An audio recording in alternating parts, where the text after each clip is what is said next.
WRR Headquarters. Standing to the right of the aquarium is WRR Headquarters. Owned by the city, it was the first licensed broadcast station in the South, and the second one in the United States to have a commercial license. It is also the only station in North Texas to play classical music around the clock. The whole thing was made possible by a man named Henry Garrett.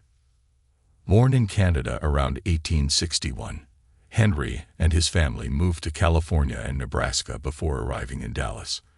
After he graduated with a degree in electrical engineering, he started the Pan Electric Telephone Company in 1885.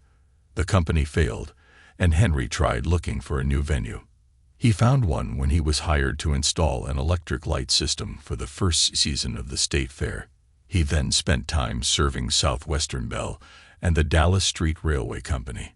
Garrett helped run an electrical supply business during the 1890s before becoming the city's first car dealer in 1902. However, he decided to pursue a different career by becoming the superintendent of the Dallas Police and Fire Signal System.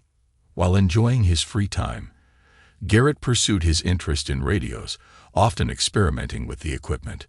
The destruction of telephone lines caused by a fire inspired him to find a way to use radio transmission as a way for the fire department to communicate. He succeeded in his endeavor and convinced the city government to get a 50-watt radio transmitter in 1920. The new equipment would send alarms to fire stations and car receivers. Between the alarms, the transmitter was connected to a phonograph, which played Henry Garrett's classical music collection. Anyone owning a radio could listen to the music in addition to the emergency announcements. However, the majority of airtime went to talk show programs. Every evening at 7, there were police bulletins, sports news, and weather forecasts. This was followed by a concert of classical music. Broadcaster John Stone soon got involved and became the first disc jockey in the Southwest. The radio station, located on 1310 AM, received its license in 1921. For reasons unknown, it used the call letters WRR. In addition to broadcasting music, it provided radio equipment for the city departments until they could acquire their own apparatus and administered dispatching services for private ambulances and the Cockrell Hill Police. WRR transferred to the Jefferson Hotel in 1923, the Adolphus Hotel in 1925, and the 10th floor of the Southland Life Building during the 1930s. The city obtained control of the station from the fire department in 1931.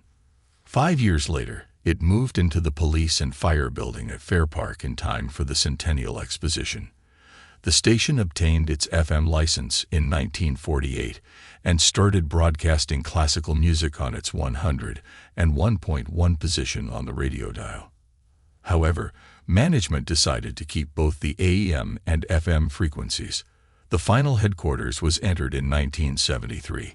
Half a decade later, the AM frequency was sold.